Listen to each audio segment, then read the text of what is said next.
vendredi à 13h, le sport prend le pouvoir sur 98 FM. Place à IDFM Sport. Le stade de la route de Lorient-Ferré. Non,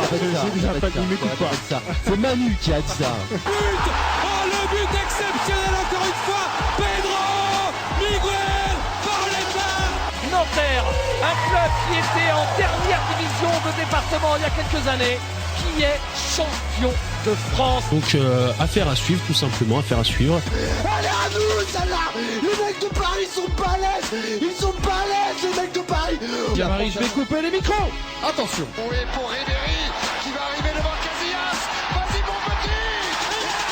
Quand tu fais un tournoi, peu importe, t'en fais jusqu'au bout. Les supportrices qui ont renoncé à faire du shopping ce samedi après-midi pour venir encourager les Parisiens sont heureuses. Oui, vraiment. Il n'y a rien qui ressemble plus à un Coréen qu'un autre Coréen. Oh oui, génial. Les mecs, ils sont quand même derniers, au fond du fait tout, voilà. Allez mon petit bonhomme. Oui,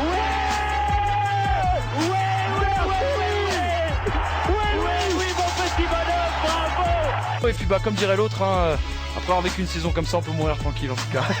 Pas encore, le plus tard possible. Non, laisse-moi terminer.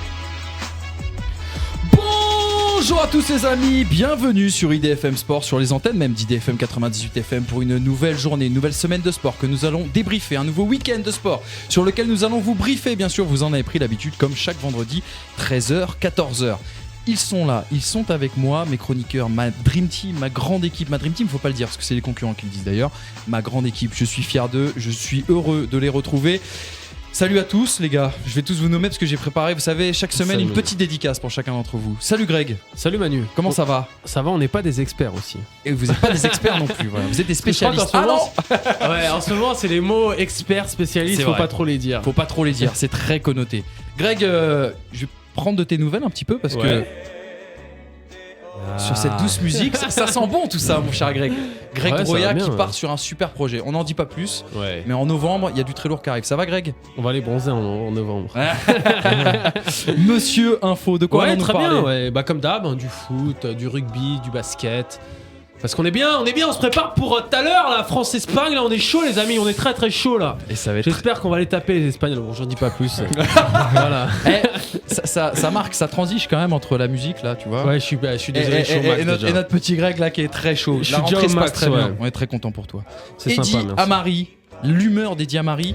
Et il me semble que c'est un coup de gueule. Ah oui, moi je vais être beaucoup plus calme que Greg. Je ne vais pas tomber encore dans l'enflammade. Je vais attendre un petit peu que le match se déroule parce que je me souviens où étaient encore les Français il y a quelques semaines.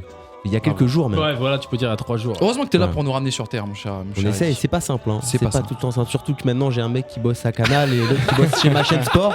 Donc je peux vous dire que les boulards augmentent et les têtes sont comme des montgolfières. Donc pour les ravoir un petit peu sur terre, c'est pas si simple que ça, croyez-moi.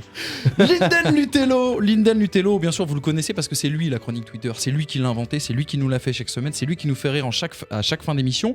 Linden Lutello. On va débattre aujourd'hui. D'ailleurs, ça me fait bizarre de t'appeler comme ça. Linden, tout court, ça sera bien. Salut Linden. Salut Manu, salut l'équipe. Alors oui, comme tu dis, on va débattre. Et dimanche, qu'est-ce qui se passe ? Tout le monde chez moi. Allez, je vous invite, chers auditeurs. Kashiko. Comme disent les autres, d'ailleurs. Le Kashiko. Quand même, on peut dire, je pense que c'est l'équipe TV qui l'a sorti. L'équipe 21 c'est qui l'a Nathan sorti en Francky. premier. Nathan Francky Qui l'a sorti en premier. Ouais. Et voilà, il devrait réclamer des droits d'ailleurs. Parce Exactement. que maintenant, tout le monde monde appelle le Kashiko maintenant.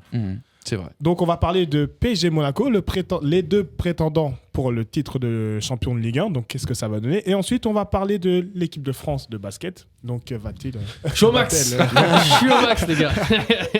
Vous le savez mes amis, merci Lindender pour ce beau programme à débattre bien sûr dans cette émission. Pas d'invités cette semaine, on les retrouve la semaine prochaine. Notre concept a un petit peu évolué, deux invités par mois, c'est déjà très bien. Vous connaissez le principe de la vie les amis.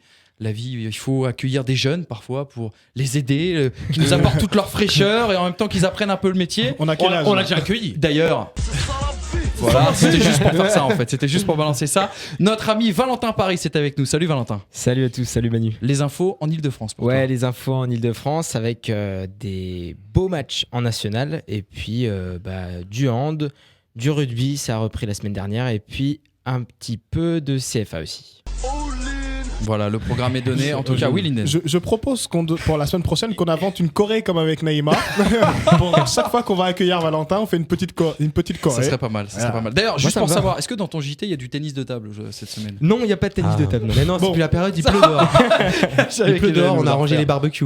Allez, messieurs, un peu de calme. C'est bien sûr l'heure d'IDFM Sport. Vous pouvez bien sûr tweeter, Linden, c'est bien ça? On peut tweeter. Ça, @IDFM Sport, en un seul mot. Bien sûr, et puis envoyez-nous vos messages sur idfm98.fr. Tout de suite, il est 13h passé de quelques minutes. Bien sûr, vous l'aurez compris, c'est l'heure du journal de Monsieur Grégory Trouillat. Les infos sportives en France et dans le monde entier, c'est tout de suite avec Grégory Trouillat.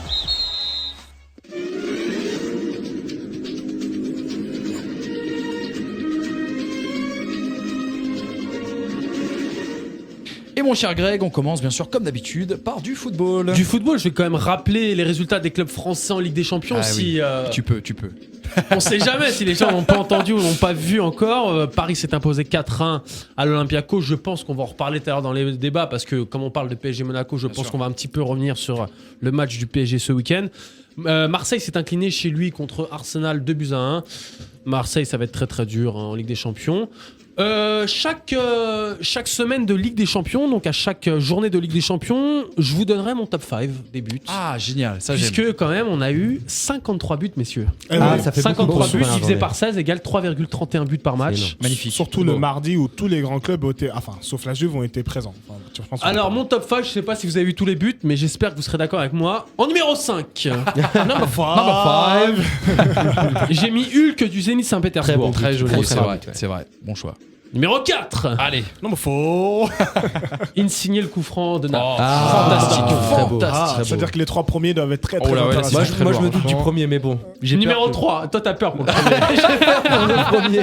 Numéro 3, Yaya Touré, Manchester City. Ah oui, super. Très magnifique. Très beau but. Magnifique. Frappe enroulée, magnifique. Frappe enroulée à 25 mètres des buts, je pense. Ouais, un bon pied droit. Excentré sur la gauche. Ouais. Très beau. Numéro 2, Allez. CR7, son 3ème contre Ouais. Galatasaray. C'est vrai qu'il est très c'est vrai qu'il est Je l'ai trouvé très fort. Et le numéro 1. non. Alors là, franchement. C'est le PSG, forcément. But de la tête de Thiago Motta. Et pourtant, je suis Motta. supporter du Paris Saint-Germain, mais le but qu'on s'est pris, franchement, j'étais obligé de Super crier. but. Ouais. Le but de Vladimir Weiss, le Slovaque, Ah, il est magnifique. qui avait déjà fait des misères, je sais pas si vous vous rappelez un petit peu de la Coupe du Monde 2010. La Slovaquie avait battu l'Italie. Oui, je me souviens très bien. C'est Et vrai. il avait fait des misères à l'Italie. Et ce mec-là, il Très joue à intéressant, ce l'Olympiakos, joueur, hein. il est très intéressant. Et du potentiel, mais après, il a joué qu'une demi-heure. Oui, ouais, il a joué qu'une demi-heure, mais son but est exceptionnel, franchement. Et Marquinhos, il a dû racheter 3 shorts depuis. Mais bon, on va revenir quand même un petit peu sur Marquinhos. C'était son Oui, premier on match en depuis reviendra 3 tout à mois. l'heure, Mais c'est ouais. vrai que c'est un super but. Ouais, Pour le moment, c'est le plus franchement, beau but de la compétition. Voilà. Il a C'était mis une beau. belle transversale. Si t'as un top Ouais, 5 juste transversal avant. aussi, Ouais. c'est vrai que c'était Ouais. pas mal. Aubameyang aussi avait une belle transversale C'est pour vrai. Dortmund. Si on repart sur la Ligue 1 ce soir Allez. avec le début de la 6ème journée, Saint-Etienne 2ème accueille Toulouse 19ème, demain à 17h Bastia 10ème avec son effectif pléthorique. Bastia, Krasic, Boudbouz, il y a que des stars à Bastia maintenant. Bien sûr. Accueille Marseille Bien sûr. 4ème, Marseille qui joue samedi à 17h alors qu'ils ont joué mercredi soir en Ligue des Champions. Ouais. Je pense que ça va crier un petit peu du côté de la Canebière. Sans doute. Parce que Paris a joué mardi soir et Paris jouera dimanche soir, mais bon voilà, c'est comme ça. À 20h, Rennes 5ème accueille l'AC Ajaccio 17ème, Sochaux 20ème accueille Lille 12ème. C'est entre autres les matchs de la soirée parce que je vais pas vous tous vous les dire parce Bien que sûr. c'est pas terrible le reste. Enfin, Tu nous as gardé les meilleurs. Voilà. Dimanche à 17h, Lyon 8ème accueille Nantes 9ème. Enfin, 21h, le grand match Canal. PSG 3ème accueille le leader Monaco. On en reparle bien sûr tout à l'heure dans le débat. Bien sûr. Le retour du Tour d'Europe, je voulais pas faire la semaine dernière. ça, Le retour. j'aime, Et alors là, les amis, C'est je sais que vous j'aime ai ce Tour d'Europe. concocté un Un dimanche. dimanche, je le sais, le dimanche. J'ai Les déjà préparé. demoiselles, mesdemoiselles, écoutez ça parce que je pense que vos mecs vont rester devant la téloge. moi, je tenais à dire quand même, depuis que j'écoute les programmes de Greg Drouillat, je me lève à 10h30 et à minuit après l'équipe du dimanche, je suis au même endroit. Je suis sur le canapé avec la sotte. Ça On bouge a toujours pas. une pensée pour lui. En Non, plus. mais c'est vrai. Les dimanches, les amis, moi je sais que je vais être devant ma téloche le dimanche parce que je vous le fais dans le désordre. Je commence par l'Angleterre parce que pour Allez. moi c'est le choc de ce week-end. L'Angleterre, Manchester City 4ème, 5ème journée en Angleterre qui accueille le 5ème Manchester United, le derby de Manchester. Ouais, le derby de Manchester. C'est dimanche à 17h. Donc 17h, vous êtes dans le canapoche, pépère, la binouze comme les Anglais, on est bien. Chips, À Coca. 19h, On file en Espagne, derby de Madrid. Real Madrid qui accueille Getafe, 5ème journée en Espagne, ce sera à 19h, donc vous pouvez enchaîner. C'est bien. très lourd. Canal, Bein, vous avez les Jusqu'à deux, vous 21h, enchaînez. on est Voilà. Tu fais travailler tout le monde. 21h, bien sûr, il y a PSG Monaco. Voilà. On revient un petit peu en avant. Allez. En avant, qu'est-ce qu'on a à 15h? On a un derby de Rome. Ah ouais. 4ème journée en Italie, l'AS Roma 2ème de Rudy Garcia qui joue très bien. L'AS Roma qui joue football. L'entraîneur du très bien. futur, selon Francesco Totti. Mais j'ai vu le match lundi soir de l'AS Roma, ça joue très bien. Beaucoup au de caractère, foot. Franchement, j'ai trouvé que c'était très beau. Qui accueille bien sûr la Lazio de Rome, on n'en parle pas. Et dans tout 7ème. ça, quand est-ce que je tape mon footing dominical? Dimanche 15h, mais faut que tu si ailles je le suis matin parce Ah. que samedi à 18h30. Faut être devant la téloche aussi parce qu'on est en Allemagne. 6ème journée, Schalke Nulfir, Schalke 04, 9ème qui accueille le Bayern Munich. Deuxième, ça, c'est fort aussi. On a que des grands matchs le week-end. C'est vrai que c'est un sacré Donc, week-end. mesdemoiselles, je suis désolé pour vous, mais ce soir, les garçons vont rester Et sur pas la de liste next à week-end. GTA 5. Ah ouais, oh là.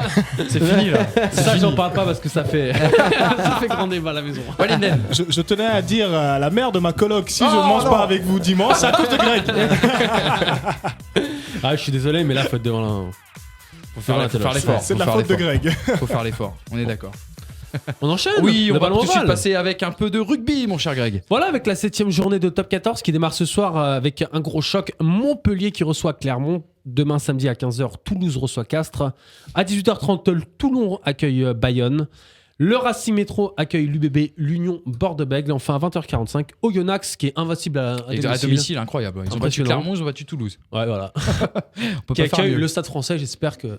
Oui, J'espère que ça va se finir. Ça passera un peu mieux pour Non, nous. non, enfin, on verra ce que ça donne, mais en tout cas, donc le Stade Français qui se déplace à Oyonnax. Un petit mot de handball et on va surtout prendre des nouvelles du Paris Saint-Germain si tu le veux bien. Quand il chaud aux fesses, tu vas pas me contredire, Valentin, parce que C'était très très chaud. le PSG Hand qui s'est imposé 30-29 contre Chambéry. On le rappelle, le PSG Hand qui avait fait match nul à Toulouse la première journée. Et donc là, ils se sont imposés 30-29. Ils étaient menés 6 buts à un moment dans le match. Donc ça pose 30-29 avec, comme la semaine dernière à Toulouse, un arrêt du gardien du PSG Hand, Patrice Annonay, à la dernière seconde sur un penalty. Donc voilà, mais en tout cas, le PSG Hand qui s'impose contre Chambéry 30-29. Autre résultat de la soirée d'hier, Dunkerque qui a battu Toulouse 31-27. Ce soir, Saint-Raphaël accueille Tremblay en France. Samedi, Ivry accueille Aix. Et enfin, Dijon, un promu qui accueille Montpellier. Un petit avis de spécialiste, tiens, je vais me retourner vers toi Valentin. Qu'est-ce que t'en as pensé? On a souvent, moi j'ai lu dans la presse, j'ai pas vu beaucoup de matchs du PSG, on va être honnête. On parle surtout de faïence, de défaillance, pardon, parce que la faïence c'est autre chose, de défaillance collective au niveau de ce groupe, pas encore construit, pas encore rodé. Quel est ton avis là-dessus? Beaucoup de stars dans l'équipe, donc ça va être On compliqué. empile les individualités du côté du Totalement du PSG. d'accord avec Valentin. Que des individualités, Que des stars. Hansen, Narcisse. Très très difficile de former une équipe comme ça. Ils pourront jouer ensemble à votre avis, vous deux qui suivez? Chaque poste, on a que des stars. Et c'est ça le problème, c'est qu'au bout d'un moment, est-ce qu'une star va pouvoir être sur le banc pour une Voilà, star? surtout. On le sait, c'est comme dans le football. C'est comme dans le football, mais je Voilà. pense que le PSG Handball a recruté des joueurs, ce sont des stars certes, mais qui ont un état d'esprit. Mais je pense que cette Non, année, bah, justement, en fait- c'est ça qui est un souci, c'est qu'on a recruté, Plus de un arrière droit bosniaque qui est très très fort, mais qui est une vraie star dans son pays. Et qu'est-ce qu'on a en arrière droit au PSG Handball? On a quand même Lucas Ballot. Et puis l'esprit de jeu aussi, c'est différent. Dans chaque pays, ça change. Ouais. Est-ce que la concurrence ça joue au hand comme ça joue par exemple au foot, par exemple, où c'est bien de doubler les postes et peut-être de faire des turnovers qui peuvent être importants pour le Ça dépend. groupe? L'année dernière, par exemple, Comme dans le on avait Dinard en défense. Il n'y avait personne qui pouvait le. Oui, inamovible quoi. Impossible. Aujourd'hui, il y a Hansen, il y a Narcisse. Non, il y a du monde. Il y a Borchassar, un Hongrois, Milic qui vient d'arriver. On a Igor Vori, le pivot croate qui vient d'arriver. On a que des stars. Il y a que ça. Il y a un effectif de 15 joueurs et il y a que des stars. Bon, on va en reparler bien On sûr en verra débat, ça, les amis. On va suivre bien ça sûr, avec puisque beaucoup d'intérêt. Il joue la Ligue des Champions, juste pour rappeler, dans Exactement. le club notamment de Barcelone. Donc ça va être très intéressant. Retrouvailles avec Karabatic. Voilà. Challenge Check, ça te plaît, la petite blague. On Vas-y. m'a interdit de parler. De parier, pas de parler. Allez, on passe tout de suite, bien sûr, au reste de l'actualité sportive autour du monde et en France, excusez-moi. En tennis, Joe Wilfried Tsonga est en quart de finale de l'Open de Moselle pour son retour à la compétition comme Nicolas Mahut ou encore Gilles Simon. Et puis on connaît le premier tour de Coupe Davis. La France recevra l'Australie début février 2014. Et puis messieurs, j'ai une mauvaise nouvelle pour ses supporters. Andy Murray pourrait mettre fin à sa saison. C'est pas vrai. Il va se faire opérer du dos là, de ce week-end. D'accord. Et on annonce dans les journaux britanniques qu'apparemment sa saison serait terminée. On sait que Nadal va finir premier mondial, mais bon, ça aurait été Logiquement, on en a intéressant parlé. quand même de voir un petit Andy Murray Andy Murray jusqu'à la fin de saison, et ben apparemment, surtout chez lui au Masters à Londres, c'est toujours intéressant de le voir. Apparemment, ce serait la fin de saison pour Andy Murray, affaire à suivre. Et grosse saison pour le garçon. Hein. Voilà. Il reviendra plus fort. On l'espère. Je pense. En volet, début de l'Euro masculin. Ce soir à 20h, la France affronte la Slovaquie. Les Bleus sont dans le groupe B en compagnie du pays hôte, la Pologne, et d'un pays, la Turquie, un pays qui vient d'arriver dans le volley. Donc intéressant à suivre la Turquie en volley. En F1, 13e Grand Prix de la saison ce week-end à Singapour. Enfin, c'est la première fois que je vous en parle, messieurs, mais c'est très très important ce week-end. Faut se lever, on va regarder le foot dimanche et tout ça, mais il faut se lever dans la nuit. UFC 165, messieurs. Ouais. Et j'ai un combat de dingue ce week-end. Ça se passe à Toronto, au Canada, avec un choc dans la catégorie des lourds légers. Le champion du monde, John Jones, 19 combats, 18 victoires, un match nul. Remet son titre en jeu contre le Suédois Alexander Gustafsson. 16 combats, 15 victoires, un match nul. Donc les deux hommes sont invaincus pour le moment. Ils n'ont pas connu la défaite. C'est ce combat, ce week-end, messieurs, UFC 165. C'est à quelle heure ça? C'est quand? Tu nous as dit. C'est très très tard dans la nuit. C'est bien. Dimanche. Comme ça, tu prépares ta copine avec le foot et après tu finis sur l'UFC. Tu sais, c'est le coup de Mais en tout cas, il faut le regarder même dimanche en rediff et tout ça. Vous le Magnifique. trouverez sur internet. Je vais pas dire les sites, mais ça c'est à voir parce que je pense que ça va être un combat exceptionnel. Tiens, vous suivez un peu l'UFC, les garçons? Moi je suis, c'est pour ça que autour de la table. Moi, je vous en Moi, parle. je me suis arrêté à l'époque de Vanderlei Silva, Mirko Krokop, Ouais. Budzinski, mais lui qui faisait du K1, C'était du différent. K1, ouais, c'était un petit peu Je me différent. suis arrêté à cette Même si époque-là. Vanderlei est un petit peu passé à l'UFC après, il s'est fait un peu casser la gueule d'ailleurs à l'UFC. Ouais. Mais là, c'est franchement, faut suivre. Si vous voulez suivre un match de free fight, c'est ce match qu'il faut suivre. Je vous le rappelle, John Jones contre le Suédois Alexander Gustafsson. Bob C'est ce Sapp week-end. aussi à l'époque. Ouais, mais lui, Ouais, lui c'était plus c'est une pour le chiotte, show. lui. Est-ce Voilà. qu'on a une petite suggestion? Ah, excuse-moi, c'est pas Ouais, fini. non, c'est pas bien fini, sûr, mais non, mais Est-ce qu'on a une petite suggestion? Voilà. Parce que là, il y a du lourd qui sort, les enfants. Hein. La semaine prochaine, notamment, il y a quelque chose de lourd. Mais j'attends Mais ta moi, suggestion. je vous parle d'un petit film. Ouais. J'ai parlé du Bien UFC, sûr. je reste dans la boxe. Très bien. Le film, c'est un film documentaire, bien sûr. Ça s'appelle La tragédie au bout des gants. C'est un film de Luis Resto. Luis Resto est un Mexicain qui a fait un Mexicain naturalisé américain, qui a fait un championnat du monde de boxe en 82 contre Bill Collins Jr. Le match a été truqué. Je vous laisse regarder le film, c'est exceptionnel. C'est génial. C'est génial. toujours des super suggestions que nous fait Greg. Celle de la semaine dernière était très bien. C'est vrai que ça donne envie. Mais en tout cas, franchement, pour celui-là, moi j'ai eu pratiquement les larmes aux yeux à la fin du c'est- reportage. ouais. Franchement, C'est des c'est belles histoires du exceptionnel. sport. C'est une très très belle histoire. La boxe, C'est une histoire, toujours des belles histoires. c'est une tragédie. La tragédie au bout des gants. Ça Ouais, veut tout dire ça dans le veut tout titre, dire. mais il est exceptionnel le film. Bon, à voir en tout cas. Merci beaucoup Greg pour toutes ces suggestions. Attention, il y a un grand film qui sort la semaine prochaine, Rush, les amis. Hein. Une grande histoire de Formule 1, encore une belle histoire d'homme, encore une belle histoire de sport. Mais on vous garde ça pour la semaine prochaine. Une petite question, mon cher Greg. Ouais. Est-ce que tu penses que en France, on est un peu trop fiers de nous, sûrs de nous? Est-ce que tu le ressens toi dans ton comportement de patriotiques. journaliste déjà? Bien sûr, on aime ça. Bon, Mais on n'est pas les l'a seuls. vu, on l'a vu tout à l'heure. Je suis au taquet, les gars. 21h ce soir. Tout de suite, vous l'aurez compris, c'est bien sûr l'humeur de monsieur Eddie Amari. Énervé, triste, euphorique, ému, place à l'humeur d'Eddie Amari.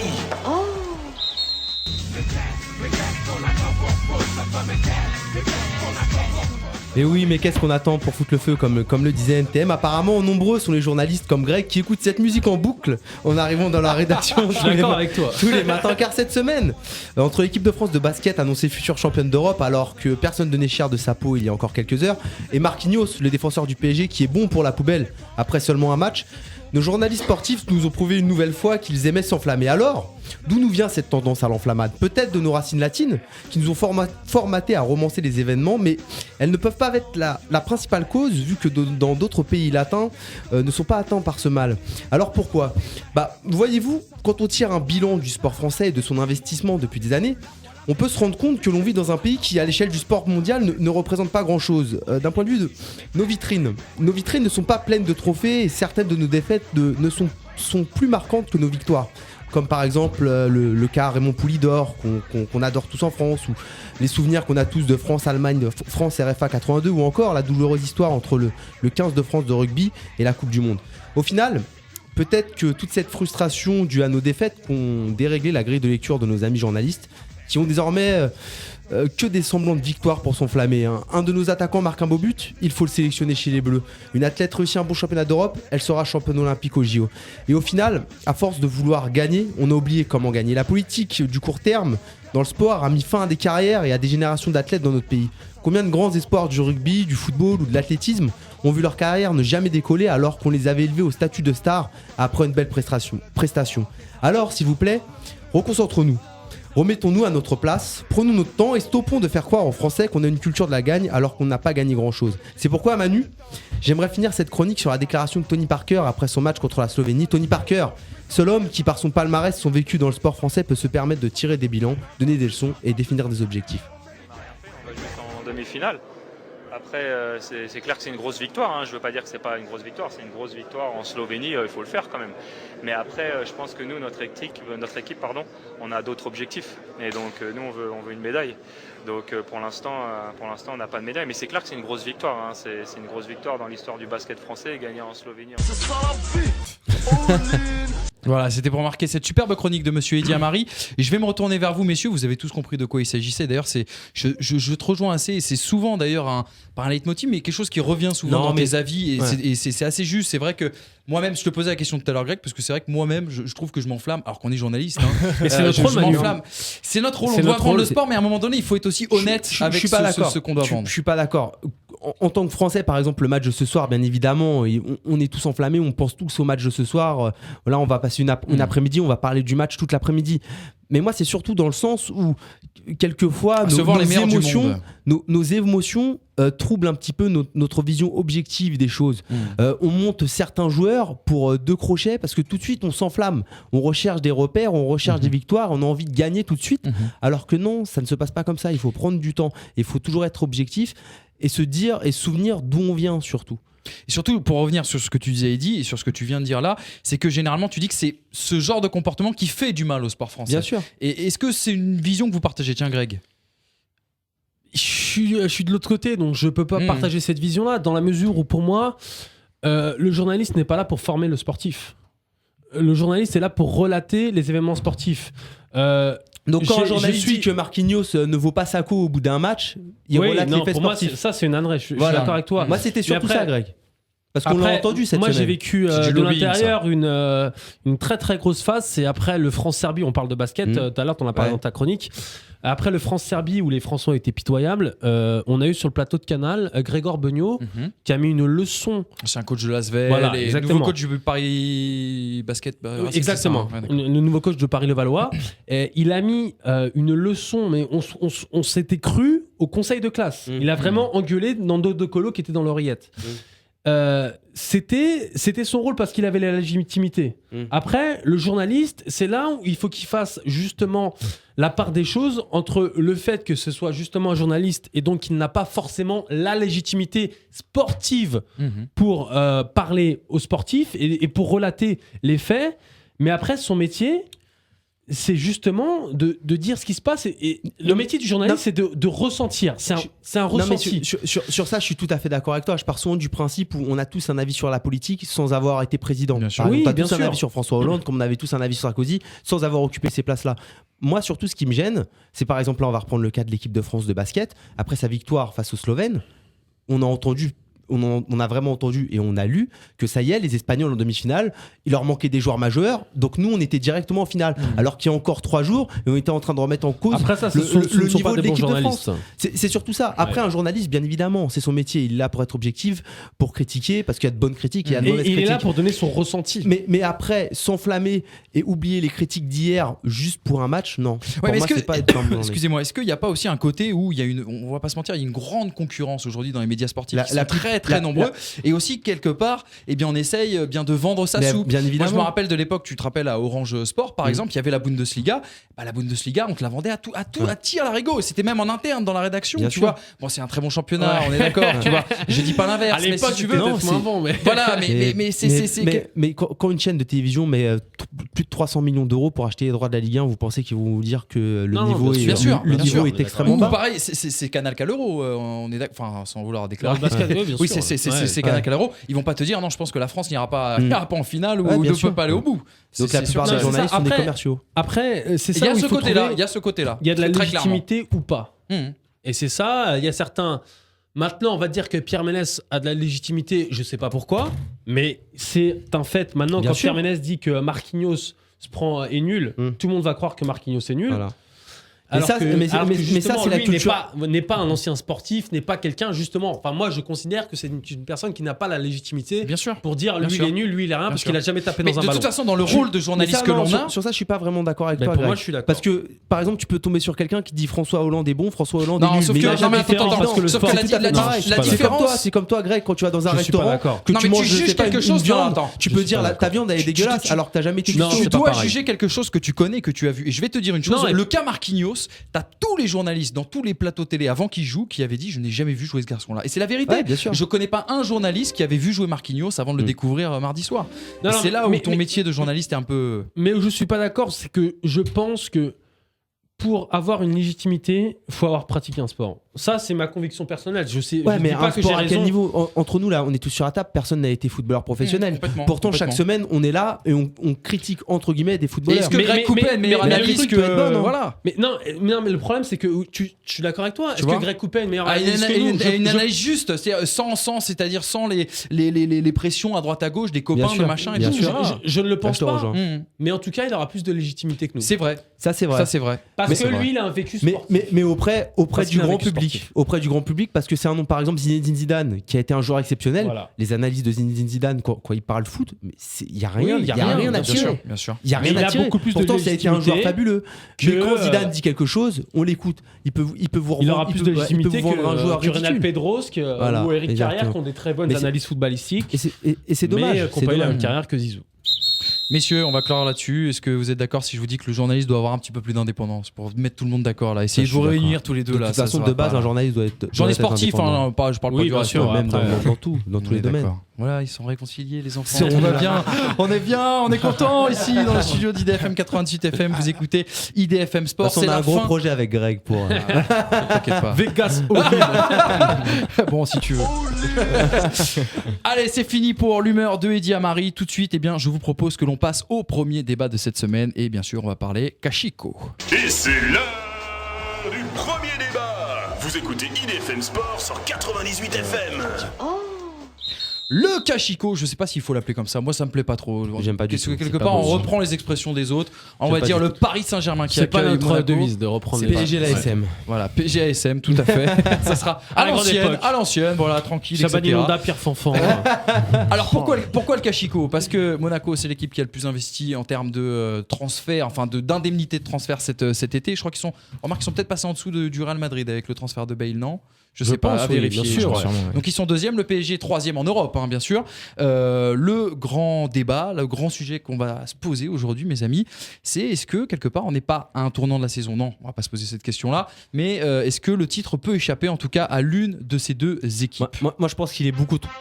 J'ai commencé. Vas-y. Je pense que déjà il est beaucoup trop tôt pour parier sur un éventuel champion. Mais après, ce qui est vrai, c'est que ça va être un match très important pour le Paris Saint-Germain et pour Monaco, parce que si Monaco réalise un très gros coup au Parc des Princes, ça y est, ils seront pris comme des concurrents sérieux. Pour le moment, on est tous admiratifs sur le début de saison de Monaco. On les voit réaliser des choses, on voit un état d'esprit, on voit des résultats, on voit vraiment quelque chose. On se dit oui tiens, bizarrement dès les premières semaines c'est bon. Généralement quand on est une équipe en reconstruction, on dit tout le temps faut attendre 2 mois, 3 mois avant que les joueurs se trouvent. Mais là avec Monaco on a ça tout de suite. Si Monaco réalise un très bon résultat au parc, une victoire, ça marquera les esprits. Pareil pour le Paris Saint-Germain, si le PSG montre le niveau de jeu qu'il a montré depuis ces dernières semaines, que ce soit à Nantes, que ce soit face à Ajaccio, que ce soit à Athènes, où le Paris Saint-Germain n'a pas réalisé une très très grande prestation contrairement au score, ça sera dangereux pour Laurent Blanc. Et son travail sera remis en cause, je pense. Linden, pardon. Ouais, j'aime pas être d'accord avec Eddy, mais on va l'être un petit peu. En fait, on va dire que c'est vrai que ça va marquer le coup, peu importe que Paris batte Monaco ou que Monaco fasse justement le grand match au Parc des Princes. Ça sera juste 3 points de plus, parce que le championnat est encore très très long, et puis il y aura des adversaires d'autres adversaires qu'il faut pas oublier entre l'Olympique de Marseille, entre certes un Dis Olympique. pas l'Olympique Lyonnais. Non, pas dans ce sens-là. L'Olympique Lyonnais, non, je veux pas jouer dans la course, pas du tout dans la course au titre, mais par contre, ils peuvent gâcher, ils peuvent faire, voilà, ils peuvent gagner des points, ils peuvent être de type de trouble fête à Gerland-Haute, que ce soit à contre Monaco, contre le Paris Saint-Germain. Donc, il est très très tôt pour parler de titre. Par contre, c'est vrai que là, la valeur ajoutée de l'équipe de Monaco et le projet de Monaco va prendre une crédibilité, une dimension bien plus importante s'il y a victoire au Parc des Princes, sachant qu'elle a pris déjà une légère importance quand ils ont battu Marseille. Parce que c'est là qu'on s'est dit, ah oui, Monaco peut jouer contre un gros Marseille qui a des joueurs français, qui sont déjà de la Ligue 1, etc. Léo Campos et tout, bah finalement c'est plutôt pas mal. Contre le Paris Saint-Germain, s'ils les battent, bah justement là on va dire, ah ouais, ils battent même le projet Qatari. Donc là ça va être c'est pas mal. Attends, je vais me retourner vers Greg pour vous poser une question, parce qu'on Eddy a soulevé un sujet très intéressant. Greg, toi qui es journaliste, on est journaliste. Est-ce que pour toi, est-ce qu'on en a pas trop fait aussi peut-être avec cette équipe de Monaco? Je les ai vus jouer contre Lorient, très honnêtement. Voilà, il y a de la qualité, mais c'est une équipe en rodage encore. Est-ce qu'on en fait pas trop avec Monaco? Est-ce qu'on n'est pas trop dur avec le Paris Saint-Germain? Est-ce que Monaco peut vraiment battre le PSG? Je pense qu'ils peuvent les battre. Et je suis d'accord. En tant que supporter, j'ai très très peur dimanche.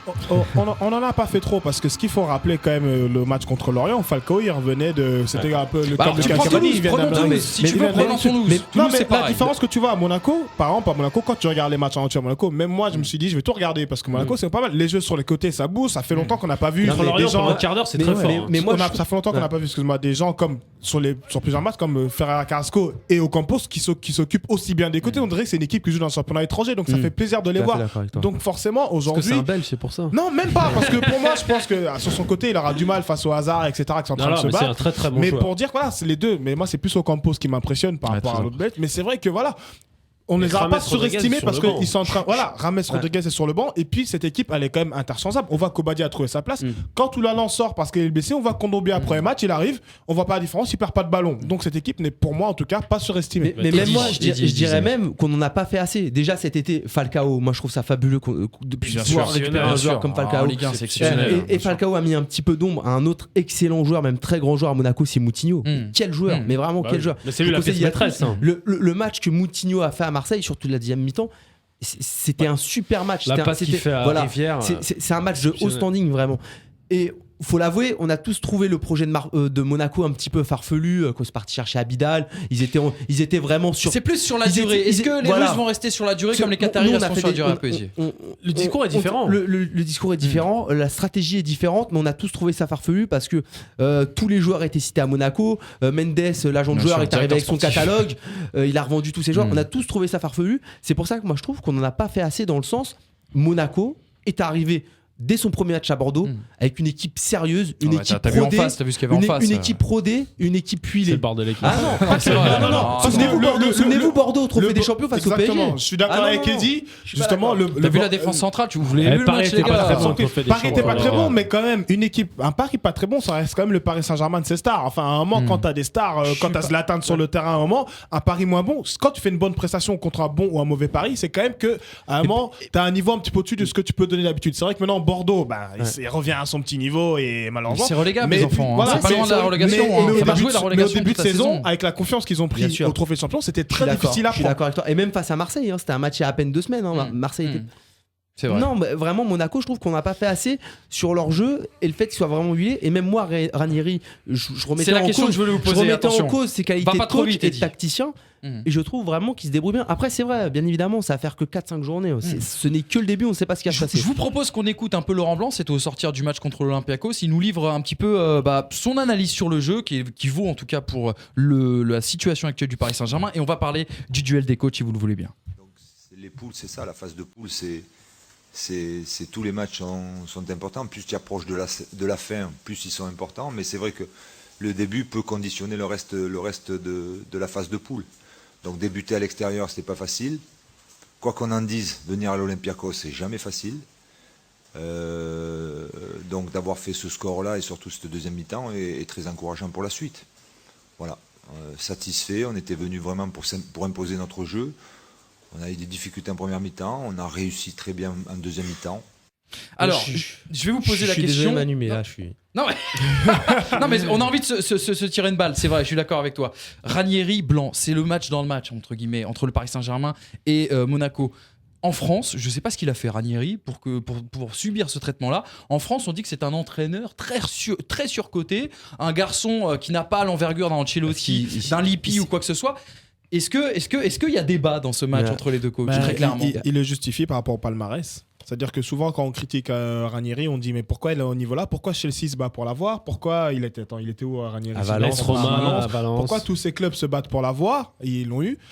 Alors qu'il n'a pas forcément gagné de titre majeur. J'arrive même plus à voir qu'est-ce qu'il a gagné. Je vois aucun. Il n'a pas gagné grand titre. Il n'a pas gagné grand titre. C'est pour ça que les médias français sont. Oui, il a fait des finales.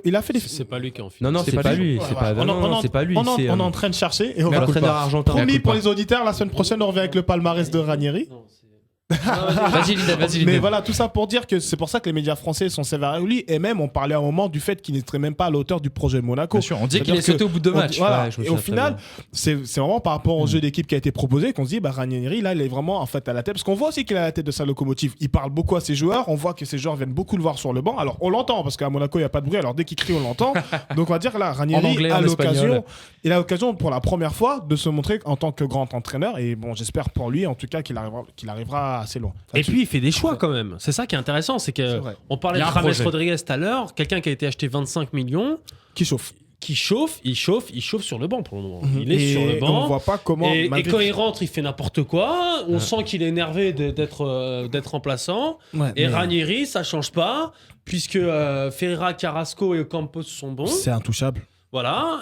Et Obadi, grosse surprise parce qu'il court. Il sait que sa place était très juste au début. Maintenant, Obadi, c'est quelqu'un qui a fait que de la Ligue 2. Et il est en train de s'imposer. Il est en train de s'imposer à Monaco. Et ce qu'il faut savoir, enfin, quand même, James Rodriguez, il a perdu sa place sur, on va dire, parce qu'il avait fait un bon match, c'était contre Bordeaux. Mais c'est vrai qu'il avait trop de facilité. Le fait.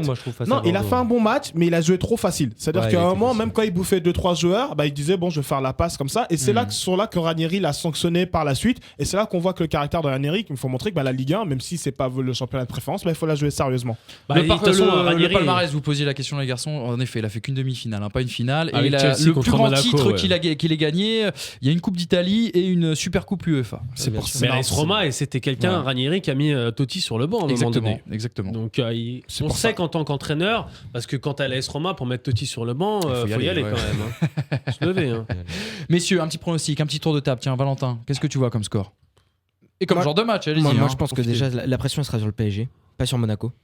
Je suis d'accord. C'est ce qu'a dit Vidal d'ailleurs dans la semaine. Ça fait donc voilà, le projet Qatari, il est là depuis 2 ans déjà, et je pense que la pression sera sur le PSG, mais ils vont sortir un très grand match. C'est le supporter qui parle, Greg. Très très grand match. Et Monaco doit gagner la Ligue des Champions d'ici 3 ans. Donc c'est le président qui l'a annoncé, c'est pas moi qui l'a annoncé, c'est le président Riboliev qui l'a annoncé.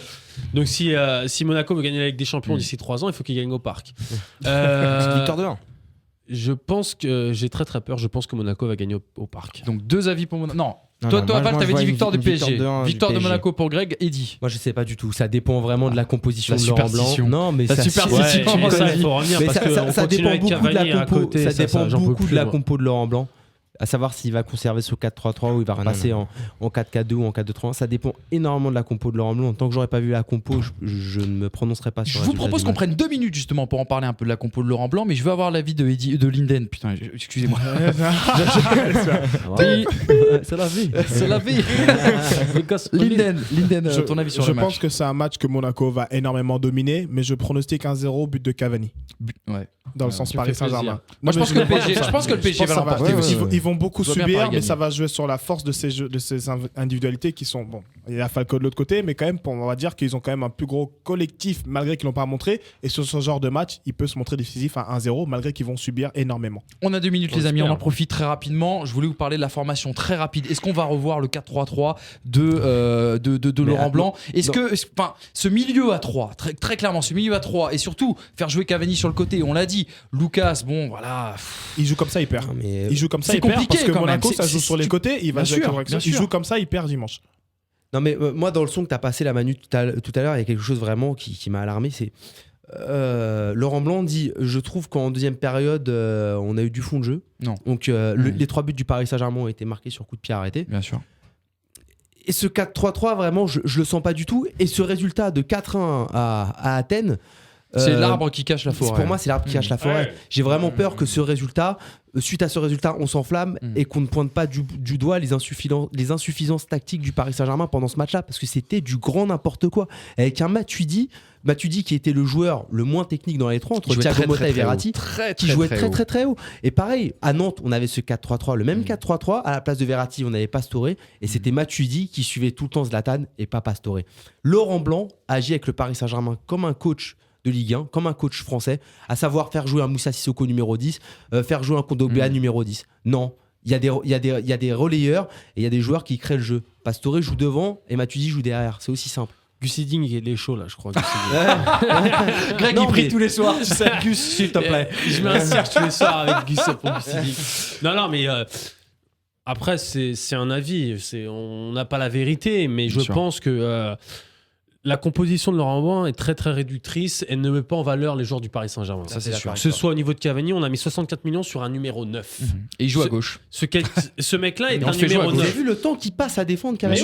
Mais c'est un scandale. C'est un scandale. Lui et Ibra ne doivent pas défendre dans cette équipe-là. Mais moi, je pense qu'au bout d'un moment, les joueurs vont clasher. Même Thiago Silva, il est pas heureux.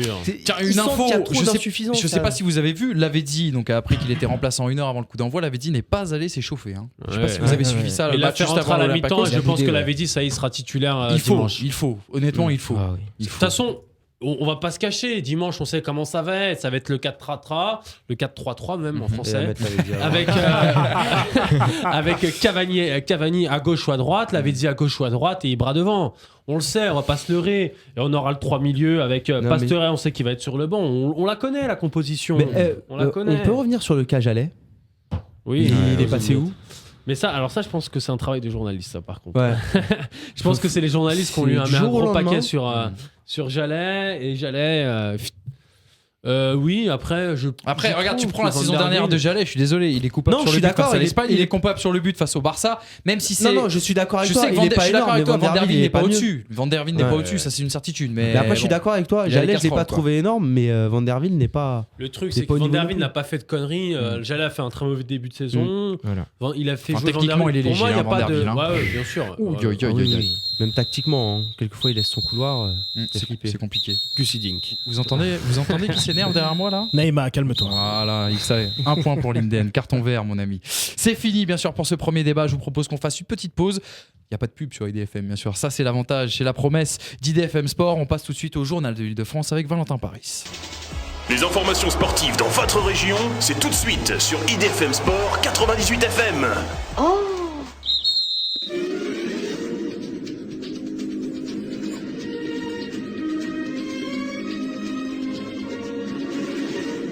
Et mon cher Valentin, on se retrouve bien sûr avec du football et le magnifique, le plus beau, le somptueux championnat national.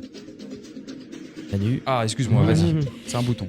Les journées qui se suivent et qui se ressemblent pour le Paris FC et le Red Star. Surprenant leader du championnat, le PFC s'est imposé logiquement face à Strasbourg vendredi dernier à Dégérine, 2-0, un doublé de Fofana. Invaincu depuis le début de la saison avec 4 victoires et 2 matchs nuls, les protégés de Christophe Ten comptent bien continuer sur leur lancée, d'autant plus qu'ils se déplacent ce soir chez le mal classé Vannes, toujours sans la moindre victoire.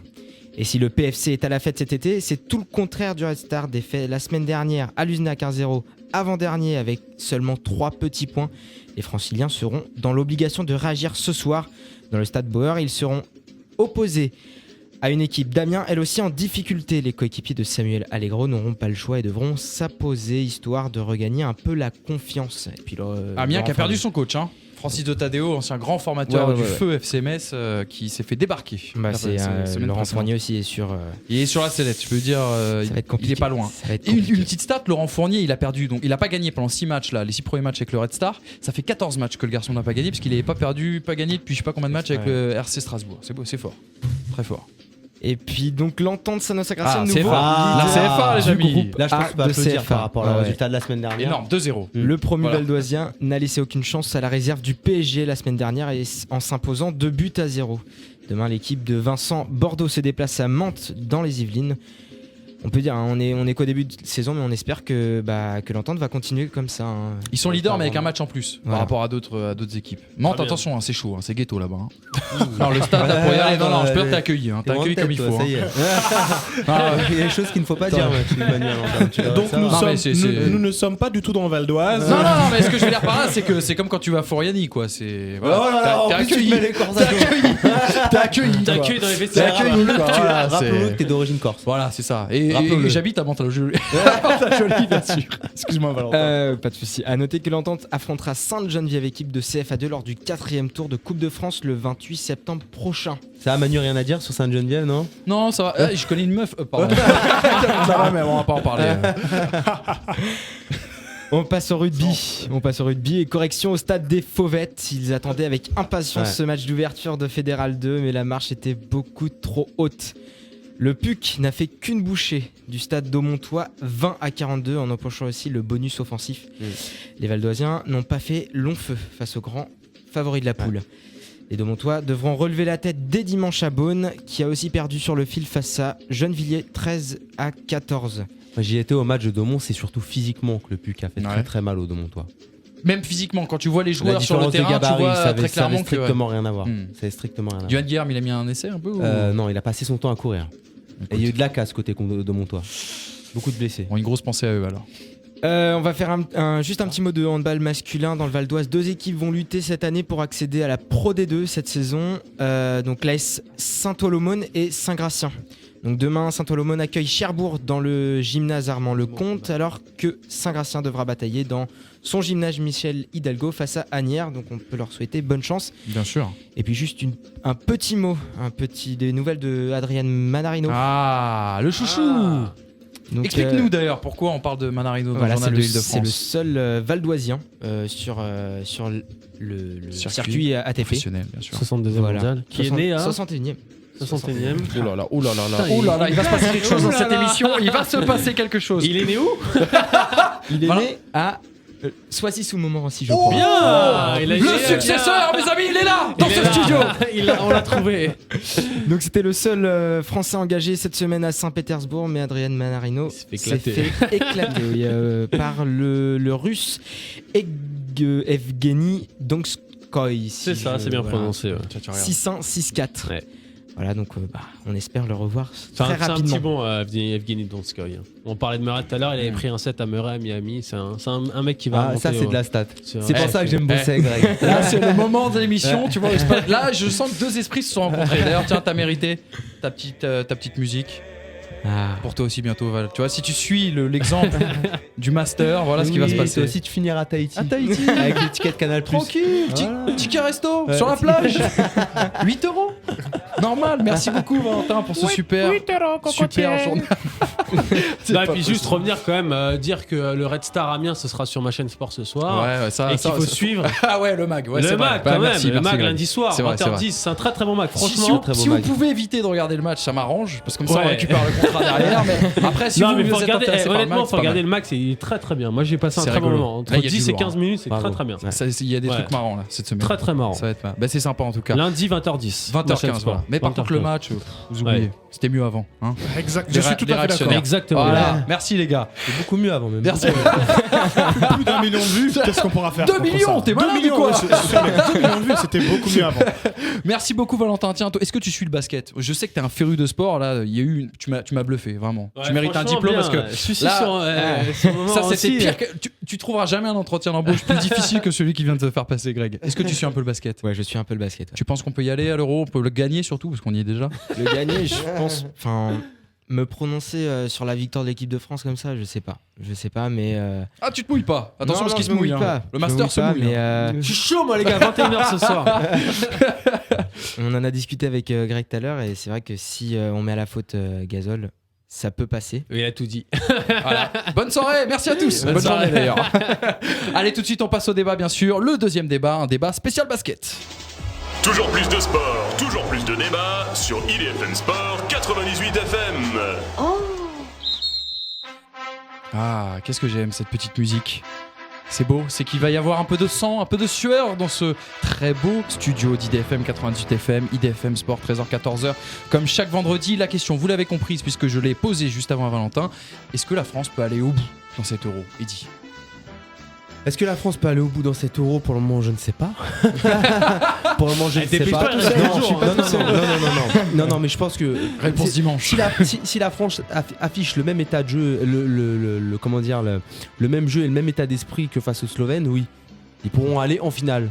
Ça, oui. Mais après, remporter le championnat d'Europe, c'est autre chose.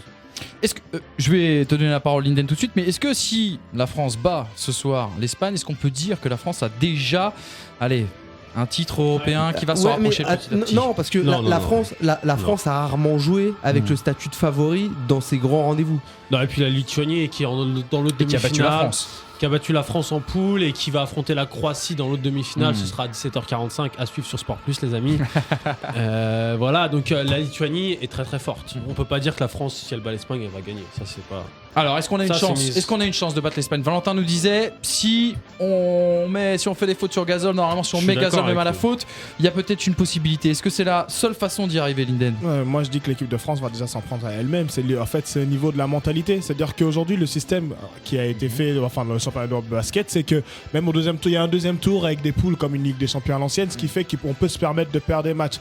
Mais lorsqu'il a fallu être décisif, l'équipe de France était présente. Et oui. Lorsqu'il a fallu un peu, on s'est dit bon si on perd, c'est pas très grave. L'équipe de France, intuitivement, dans sa mentalité, elle a perdu ses matchs. Tous les matchs qu'on pouvait perdre, ils l'ont perdu. Mais quand il fallait gagner, il fallait être là. Et je pense que cette année, avec l'équipe qu'on a, on a eu le réveil de Batum qu'on attendait depuis le départ. Il s'est réveillé. Je pense que là, on sait qu'on est dans le match décisif face à la bête noire, seulement d'y aller. Donc ils peuvent aller au bout, pour moi en tout cas. On est des mini-espagnols. On a fait comme l'Espagne. L'Espagne termine 4ème de son groupe. Elle arrive en quart de finale. Elle joue le premier de l'autre groupe. Qu'est-ce qu'elle fait? Elle leur met 40 points. C'est comme ça. Nous, on arrive, on est 3ème de notre groupe. Ouais, c'est ça, on est 3ème, on joue 2ème de notre groupe. On arrive, les Slovènes chez eux. On va pas se leurrer, les Slovènes n'étaient pas géniaux. C'était pas une grande équipe. Ça montre une force de caractère. Voilà. Ça monte, on joue contre 12 000 personnes. On a montré, on leur met 10 points. C'est bien. Après, ce soir, c'est totalement différent. On sait que l'Espagne arrive à museler Tony Parker parce qu'on le sait quand même, faut pas se leurrer. Notre baromètre, c'est Tony Parker. Bien sûr, on est dépendant de lui. Voilà, on est dépendant. Aginsa a fait un très bon match en quart. P3 a fait un très bon match à l'intérieur. Ça va être intéressant. Il va falloir, comme l'a dit Valentin tout à l'heure, faire des fautes commettre les fautes sur Gasol parce que lui. Il en est capable, Aginsa, ou pas? Et on l'a vu très combatif quand même depuis le début de l'Euro. Il faut le reconnaître. Très très bel état d'esprit. Et oui, non, on est capable, Et puis après, je pense que l'Espagne leur manque beaucoup de joueurs. Après, au-delà de l'intérieur, je pense qu'avec l'extérieur, on est plus fort qu'eux. Est-ce que vous voulez avoir l'avis de Vincent Collet, les amis? Bien sûr. Et notamment sur Tony Parker, ça m'intéresse. Allez, on l'écoute tout de suite, Vincent Collet, le sélectionneur de l'équipe de France. C'est Tony Parker, quoi. Donc on a besoin de Tony à ce niveau-là pour pouvoir espérer battre ces équipes-là et gagner ce type de match. Il faut se battre, il faut être organisé, mais... Pardon, excusez-moi, on est en train de régler nos comptes là en antenne. De retour, vous l'avez entendu, Vincent Collet, sans doute. Vincent Collet qui fait l'éloge de Tony Parker. Très clairement, c'est lui qui va faire la différence ce soir. C'est lui, et puis comme je sais plus qui c'est Linden qui disait tout à l'heure, Nico Batum. Exactement. Parce que Nico Batum a fait un énorme travail défensif sur Goran Dragic, ou Dragic, je sais pas comment on le dit en slovène. En quart de finale, tu sais toi. Tu sais en slovène comment on parle. Voilà, défensivement, il va falloir qu'il bloque Sergio Rodriguez, il va falloir qu'il bloque Ricky Rubio, enfin même si Tony va le faire, Ricky Rubio. Mais voilà, ça va être un travail collectif, mais pour une fois, j'y crois. L'année ou jamais quelque part. L'année dernière au JO j'y croyais pas, il y a 2 ans à l'Euro en finale j'y croyais pas. Là franchement ce soir j'y crois fortement. Et on va y croire avec Greg. Vous y croyez pas vous? J'y crois.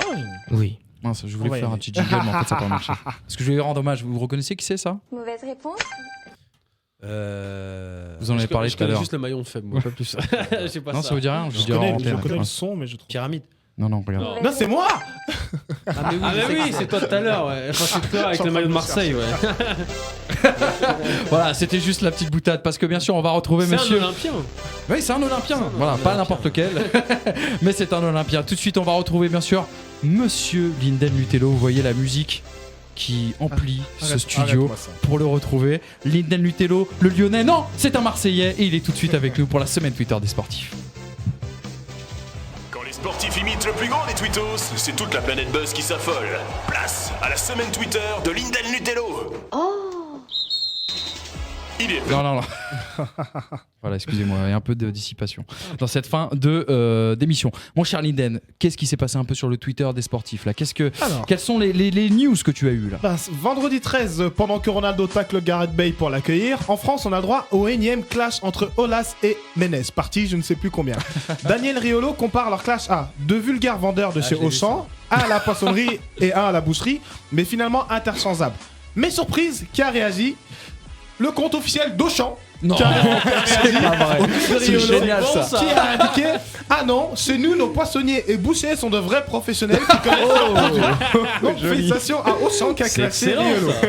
Un tweet férocement drôle qui a été authentifié donc par Auchan et qui a pour répondre à Riolo. La suite, Marion Bartoli, invité de Touche pas à mon poste sur D8, a tweeté sur l'émission Je viens de vivre les deux pires hontes de ma vie en une soirée, chanter et porter les vêtements du PSG et perdre contre Cyril Hanouna au ping-pong. On a eu une réponse d'un tweetos qui a indiqué Marion Bartoli, la seule honte que tu peux avoir, c'est ta pipe de transsexuel. Je savais pas comment le dire, mais c'était pas gentil. Elle s'est fait énormément quand même clasher sur Twitter avec le hashtag Bartolix. Ensuite, dimanche 15, pendant que Cristiano Ronaldo prolonge son contrat, Chris Horner remporte la Vuelta à 41 ans. Et I Am Sport qui met sur Twitter Poulidor se prépare déjà pour le Tour de France. C'est pas mal. Donc, pour rappel, Poulidor, 77 ans quand même. Et alors, la grosse boucle qui met aussi, donc Chris Horner devient le premier homme à traverser l'Atlantique en vélo. L'Américain a déclaré dans l'équipe flemme d'attendre l'avion. Donc merci justement à Chris Horner. Ensuite, Aulas vs Menez partie 2. Et on a Adrien MTH qui dit Pierre Menez est hyper tendu. C'est l'affrontement avec Aulas ou la fin du Big Testy au McDo qui le perturbe. Oh, c'est pas beau ça. C'est pas beau. Et puis pour conclure ce dimanche, on a eu le droit à Lyon-Rennes d'anthologie. Et comment dire, on va laisser les tutos parler. Entre Max officiel qui dit cette purge était un hommage à Kader Keita et ses centres chirurgicaux pour aider à Marie. Damien Dubras qui nous dit vu le niveau et les rythmes de ce EL Stade Rennais, Gomis ne doit pas être dépaysé, ça doit lui rappeler la CFA. Quand même, c'était pas vrai.